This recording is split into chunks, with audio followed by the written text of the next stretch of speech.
Mr. President, I rise today to discuss how we allow religious believers to participate in public life.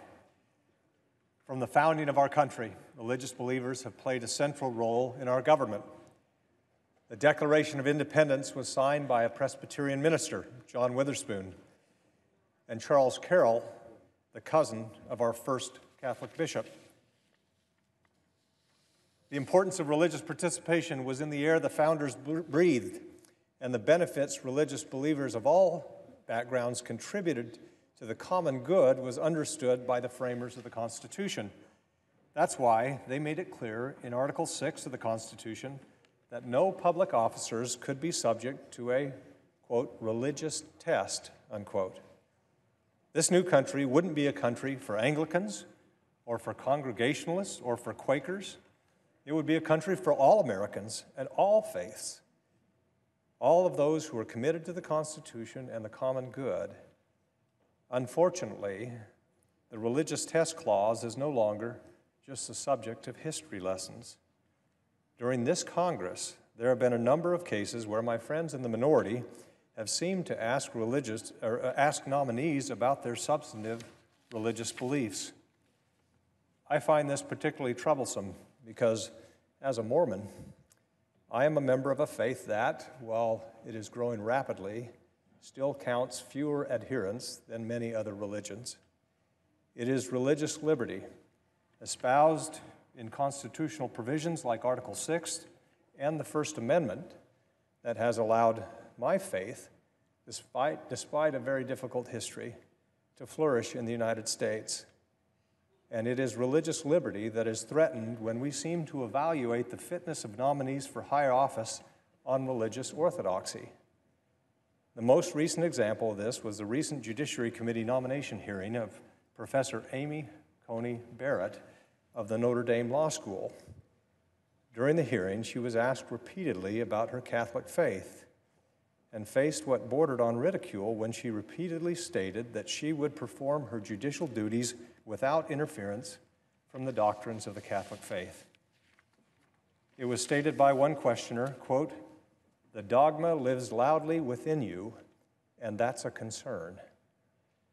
What does that statement mean in this context, if not to question Professor Barrett's judicial fitness based on her religious beliefs? Now, liberal groups have been relentless in their opposition to Professor Barrett, mischaracterizing her record to paint her as some kind of fringe ideologue, waiting to take orders from the Pope or others in clergy on how to decide cases.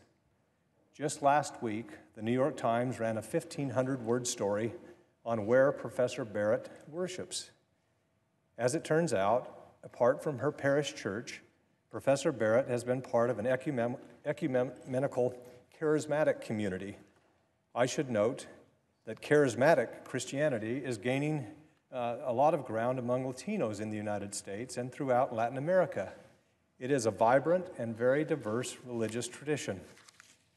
According to the Times, Professor Barrett should have disclosed her participation in this charismatic community to the Senate Judiciary Committee. Professor Barrett's former professor and colleague, Professor Kathy Cavany of Boston College, went so far as to ask, "Nominees have to disclose everything from the Elks Lodge to the alumni associations we belong to. Why didn't she disclose this?" Well, I'm no law professor, but I can tell you why. Because in the United States of America, it doesn't matter where you worship when you are being considered for federal office, and that is as it should be. The Judiciary Committee does not require disclosure of religious affiliation, and I trust my colleagues would join me in strenuously objecting if it did. Now, Mr. President, it is ironic that a Notre Dame professor is a target of this kind of animus. Notre Dame, of course, has long been at the forefront of fighting prejudice in this country. Early in its years, Notre Dame helped rid America of the scourge of slavery. Many artists have rendered Notre Dame professor Father William Corby, giving the Irish Brigade general absolution during the Battle of Gettysburg. The school then faced down the Ku Klux Klan in the 1920s, at a time when a large number of white men in Indiana were members of the Klan. Notre Dame students made it clear that the Klan's brand of nativist, anti-immigrant, anti-Catholic hate was not welcome in South Bend. 4 decades later, Notre Dame's president, Father Ted Hesburgh, received a call about a rally at Soldier Field being organized by Dr. Martin Luther King.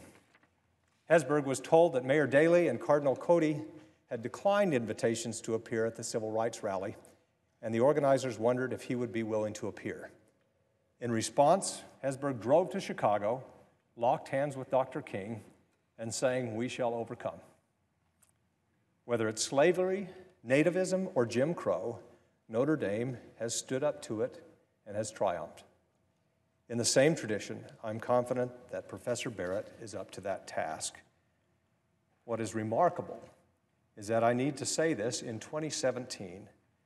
It bears repeating. A Roman Catholic can be a faithful steward of the law. So can an Episcopalian. So can a Mormon. So can a Muslim. Of course, so can an atheist. We in the Senate give the President advice and consent on judicial nominations. We therefore should examine their jurisprudential views and their qualifications. We must not examine their relationships with the Almighty.